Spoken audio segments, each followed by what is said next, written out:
Great news. Lightning start the season 1-0. It's preseason, but we're still counting it. We'll talk about big takeaways from last night's preseason debut and look ahead to tonight on today's Locked On Lightning podcast.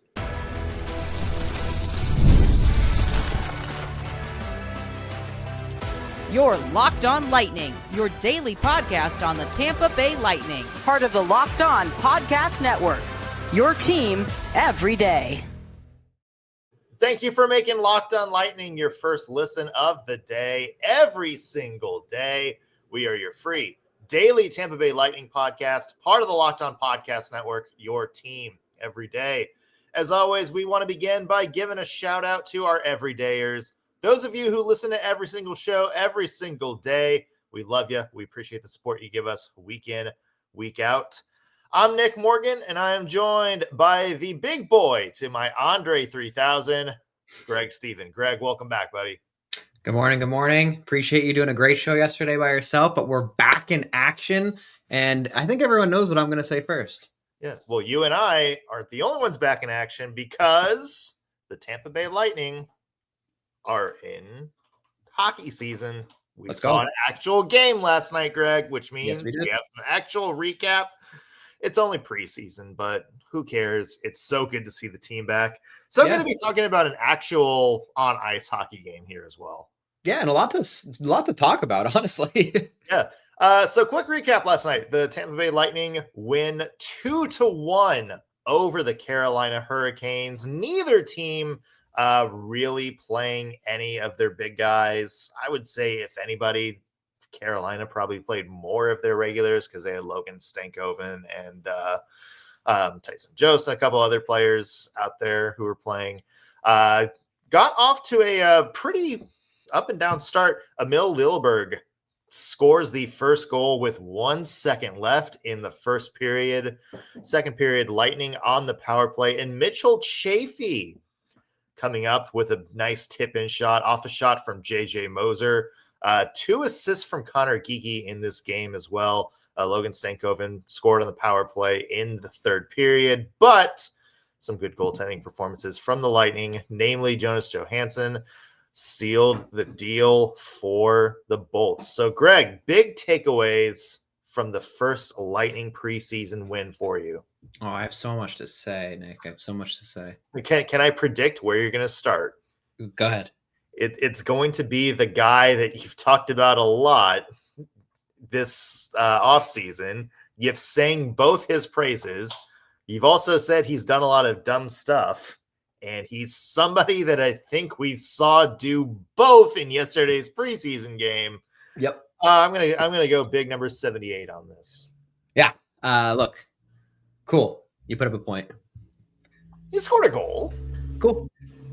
Like a tripping, a roughing, and an interference, all just careless penalties.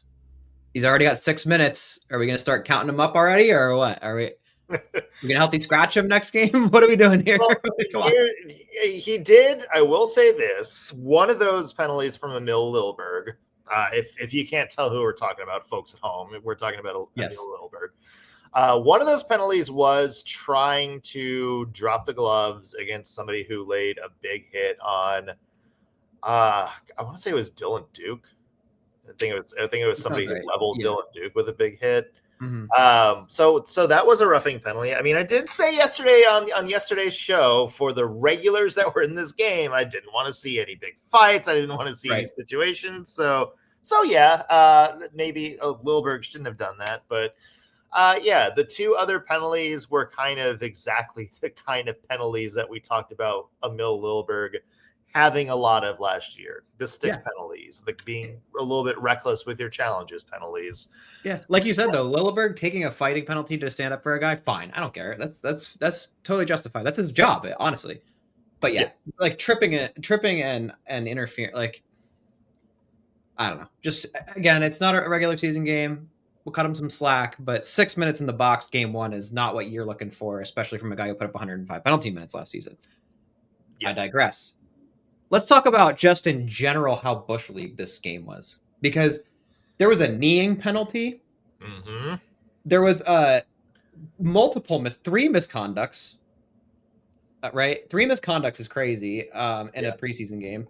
There's a fight, fine. There's a too many men penalty. You got a guy taking 6 minutes of penalty. Like, it's just like, wow, like, what's going on here, you know? Yeah. Moving on from all the infractions of the game, Mitchell Chaffee shutting my mouth, putting up 2 points and skating 20 minutes. Okay. Yeah. I'll give him his props. Yeah. But and you know what? He looked good. yeah, He did look good. yeah. So look, I'm a guy who will admit when he is contested and is wrong. And look, he already shut me up game 1. I hope he keeps it up. I hope he keeps it up. I hope he does. Really, I want him to be good, right? Like, it's not like I don't want him to be amazing. So. Yeah, that kind of goal, tipping a shot in front on the power play is kind of exactly what you want from, I guess, a grit grinder role. Mm-hmm. Is you don't need to see them cycle the puck for like an extended 90-second shift or anything like that.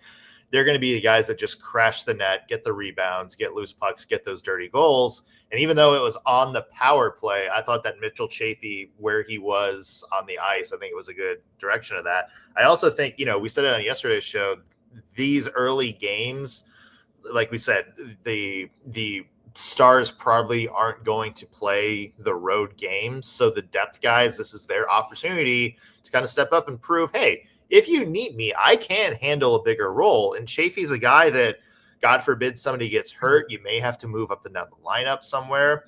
I think he's showing that he's got skill set that, he's not going to go to the first line and get 50 points, but he can go to the first line for a couple of games and open things up for Kucherov, for Point, or Gensel, or whatever combinations up there. So I like what I saw from Mitchell Chaffee, and I think he displayed a lot of the tool set that you're kind of looking for from a fourth line guy. Looked a lot better in this game than any point I remember seeing him last year. Again, it's one game into the preseason. We don't want to jump to a lot of conclusions, but yeah. To your point, Greg, yeah, surprised at how heated this game got, right?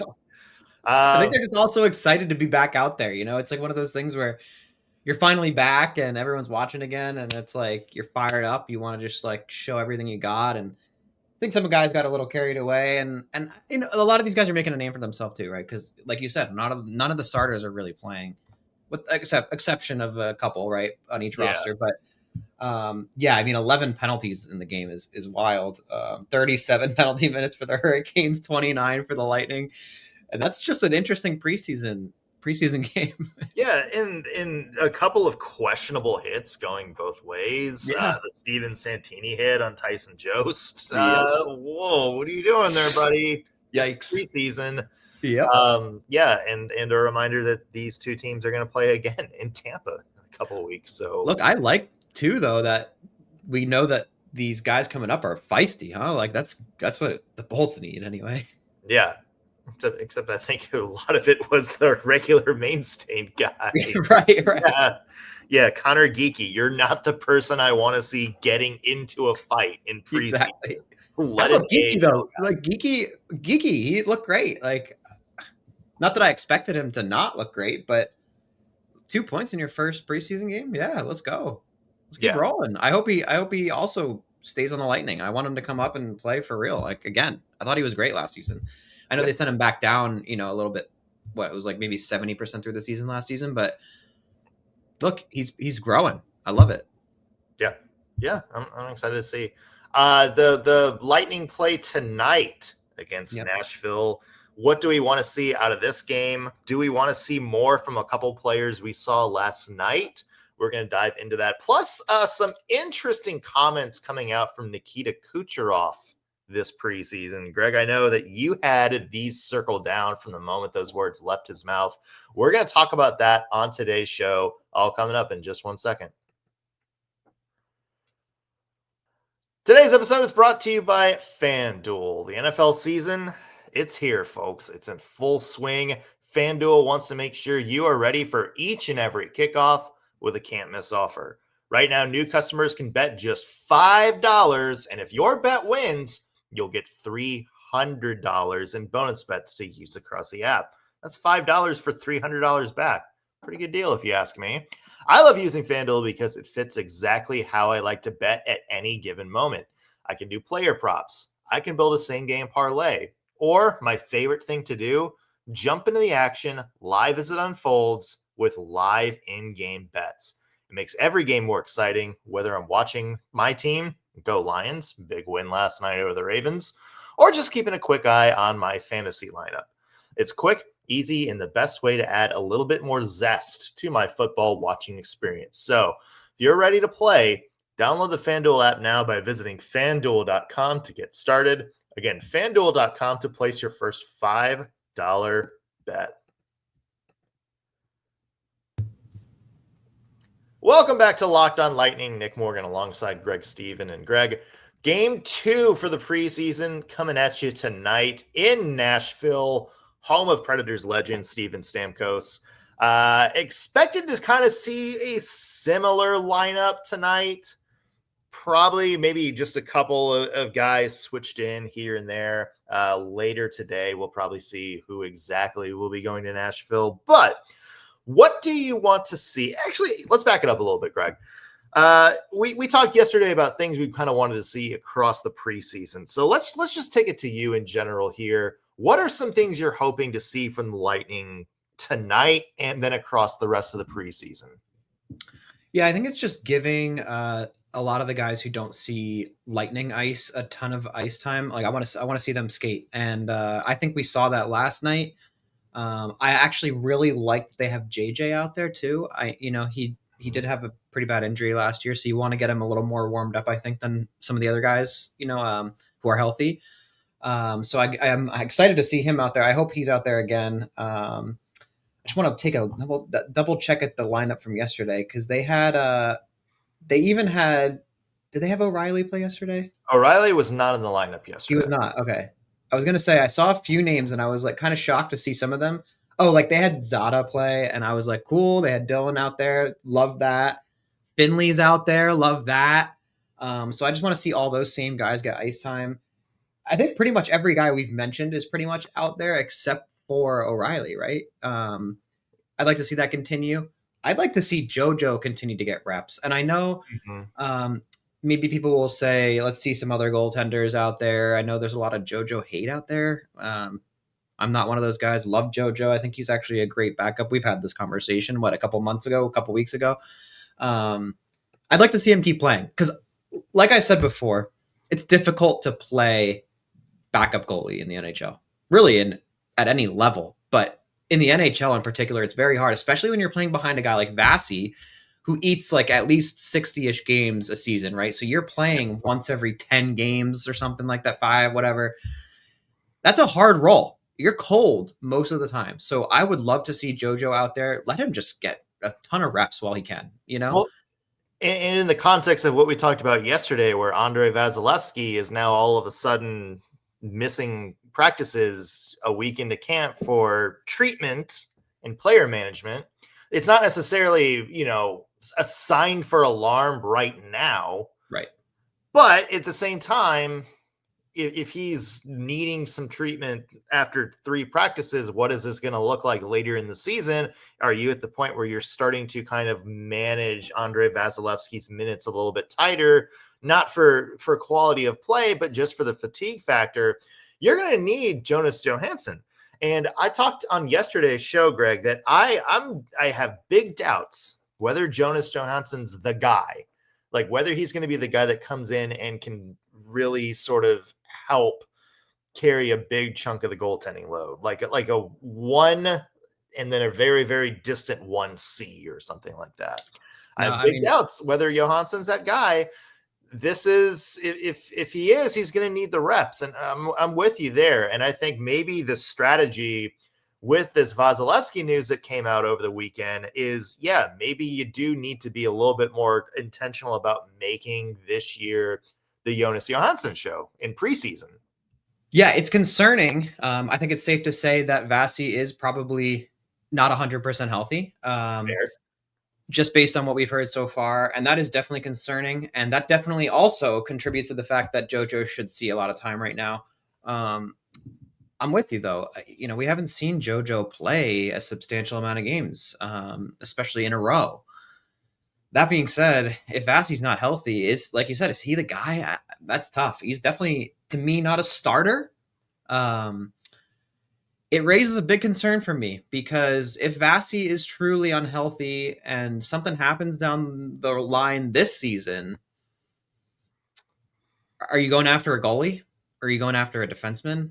It kind of changes what you're prioritizing. I think you're looking at a tandem probably, because instead of it being like you got this number one stud and then occasionally you get this guy coming in to win 50% of his games, now you're looking at like, okay, Vassie is probably not playing 60 anymore.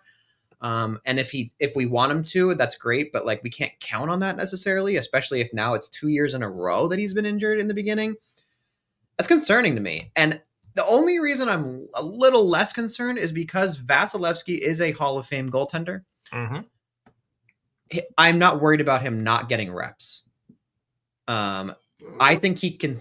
I like that face. I want to hear what you have to say. But yeah, look. Obviously, you want to be warmed up, right?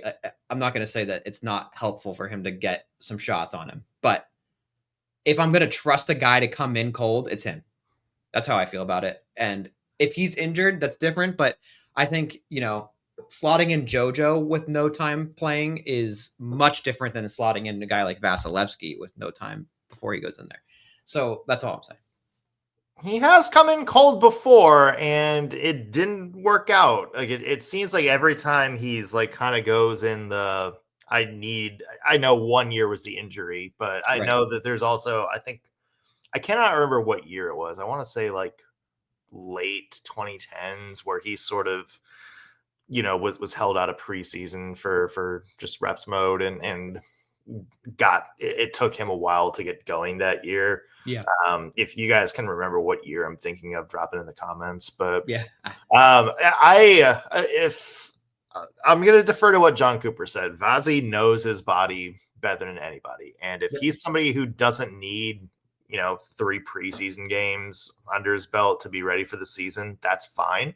I just think that I do think he needs, whether it's in practice or like one preseason game, I would like to see him get, at least one game of NHL game speed under his belt. That's all I'm saying. Greg, I think the big thing for me is you kind of hit on it a little bit. There's definitely an open roster spot in that bottom 6 for the Tampa Bay Lightning. With Nick Paul being out, there could be, a spot either 3rd line center, 4th line center. If you move stuff around, maybe somewhere on that 4th line wing. And I would like to see the contenders for that spot, kind of step up and be noticeable this preseason. Jack Finley had a great opportunity last night. He was starting on the 1st line. He looked fine, didn't super stand out. He had a really good opportunity from Jacob Pelletier, who that he couldn't quite finish. I would have loved to see him being able to bury that chance, but like guys like Pelletier who are going to get a bigger opportunity. Dylan Duke, I thought had, other than being thrown into the boards on that one play, was pretty quiet last night. And I thought Finley himself was pretty quiet as well. I would love to see, one of those guys in, not necessarily tonight, but as the preseason moves on, step up and be really noticeable in some of these preseason games. And if I had to guess, I'd probably say we're going to see Sam O'Reilly at some point in the next couple of games, maybe tonight in Nashville, since he wasn't on the ice last night in Carolina. Mm-hmm. This is, a lot of people say number 1 prospect in the system right now. That's a guy that I have circled that I said your skill set and sort of your projection as an NHL player kind of fits exactly what the Tampa Bay Lightning are missing with Nick Paul out of the lineup. Here's your chance. So I'm interested to see if he has a noticeable game tonight. Noticeable in a good way. Yeah, no, absolutely. I hope they slot him in, because especially if he didn't play last night, I'd love to see him out there. And like you said, not that I have these crazy high expectations of Finley or Duke, but you'd also like to see them contribute a little more in these kind of games, especially against non-full rosters. So I'm going to shine my light on Dylan Duke's leadership more than anything. I think just that alone is a great quality. So I love that kid, honestly. So I hope he continues to play. I also hope they continue to run Lilleberg. I do. I want him to stay out there. I want to see if he takes another 6 minutes of penalties, right? Like, this is a teaching moment. It really is. Like, this is where a coach needs to say, look, dude, we're going to put you out the rest of these preseason games. And if you're going to put up 4 penalty minutes in 2 more of these, you're going to get scratched. That's just how this goes. Yeah. And to be fair, we are not cheering to see Lilleberg get 6 more penalty minutes tonight. No, by no means. We're cheering for him to get out there to show us he doesn't need to take 6 penalty minutes every game. That's what we're cheering for, right? Like, yeah. This is the time where he can prove that he can play hockey without, sitting in the box for half a period. Yeah. Let's see what happens tonight in Nashville. It is an 8:00 Eastern puck drop. Lightning taking on the Nashville Predators. Predators, their preseason debut, they played Florida in a doubleheader a couple of nights ago. So even though it's a home game for Nashville, I'm interested to see if they play guys like Philip Forsberg, Roman Josi, or if they sit back and maybe tweak the lineup a little bit. Maybe there's a Steven Stamkos appearance. I was going to say, we'll see Stammer out there, we'll right? See if a wild Stammer appears. Yeah. We'll have recap coming up for you on tomorrow's Locked on Lightning. But first, though, more headlines from camp, including some juicy quotes from one Mr. Nikita. I don't know his middle name. I'm sure it's awesome. Kucherov. We'll talk about what he said and whether we agree or disagree on some of his comments, particularly about the power play. All coming up for you next on Locked on Lightning. Today's episode is brought to you by Monarch Money. Most people can't name all of their financial accounts or even what they're worth, whether it's 401ks, properties, or investments. When you don't have the full picture, you can end up leaving money on the table. That's why there's Monarch Money. It's an all-in-one personal finance tool that brings your entire financial life together in one clean, easy-to-use interface on your laptop or your phone. Monarch is built for people with busy lives, so if you've put off organizing your finances, Monarch is for you. Monarch does all the heavy lifting. You can link all of your accounts in minutes, and within seconds, see clear data visuals, get smart categorization of your spending, and finally feel in control of your money, all without ever having to open a stupid Excel spreadsheet. So don't let this financial opportunity slip through the cracks. Use code LOCKEDONNHL at monarchmoney.com in your browser for half off your first year. Again, 50% off your first year at monarchmoney.com with code LOCKEDONNHL. We are back on Locked on Lightning. Nick Morgan alongside Greg Steven and Greg. More headlines from camp, including the I think interview a lot of people have been talking about, and that is Nikita Kucherov. During his media day presser, covered a lot of ground, including some of his playoff woes, some very pointed comments on the Lightning power play last year. Greg, where do you want to dive in here? What stood out the most in terms of Kucherov's interview? I think the first obvious thing is we don't see a lot of these lengthy Kucherov interviews. So just cool to see him chat for that long in general, right? I think my first takeaway, I'll start with I will call it a positive. I guess it's sort of a neutral, but I really like that he talks about how he changed his routine. And it was, I think it was one of the first questions actually they asked him. And he talks about how he used to go to the gym. He used to lift weights. He used to, do a lot of that kind of stuff outside of the ice. And then he said, you know what? I realized that really wasn't making me faster. It wasn't making me better at hockey. So what he does now is he just hits the ice for 2 hours. And he said, I think he said he spends like 20 minutes doing mobility exercises off the ice. And other than that, that's all he does. And look, dude, that's so cool. Like he's that talented, right? Like Yeah. He doesn't give a shit about his cardio or his weightlifting. He's like, you know what? I'm naturally so good at hockey. As long as I'm flexible and don't get hurt, I'm going to be putting up 100 points. Is basically what he said, right? Without saying it. I mean, come on. I love that. I love the confidence. Love the love for the game too. That being said, he had some interesting comments. I don't know if I don't want to take his comments out of context because look, we also have a language barrier slightly. I don't want to say he can't speak English because he can. But there's definitely a language barrier. So I don't want to like misinterpret what he was saying, but to go out there before the season starts and say something like, yeah, we need to adjust on the power play. And a lot of guys don't, he said something like a lot of guys just can't adjust fast enough or something like that.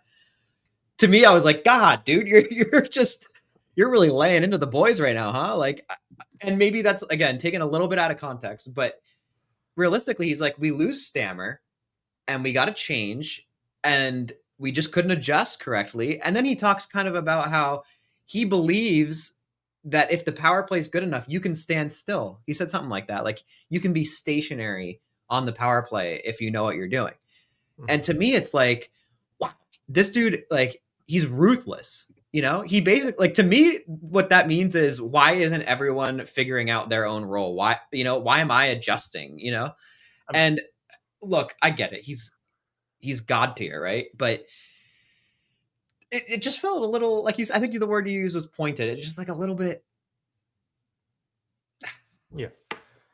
The dude does not care, right? Like he does not give a crap what anyone thinks. He has a lot to say in these kind of moments, and he's just going to tell you how it is. And I love that about him. But also, you got to be careful because you don't want to upset your own line, right? Like, I don't think he was like I said, I don't want to take it out of context. I don't think he was intentionally dissing his team, but it was a kind of a diss. No? Am I wrong?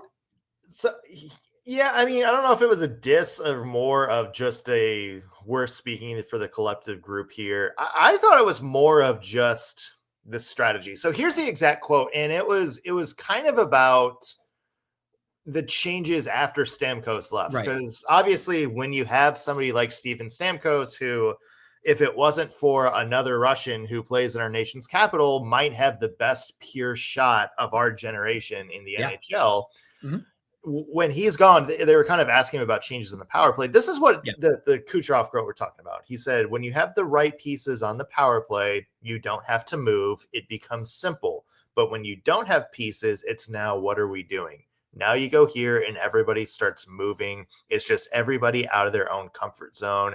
And you got used to the new spots, or you've got to get used to the new spots in a shorter amount of time.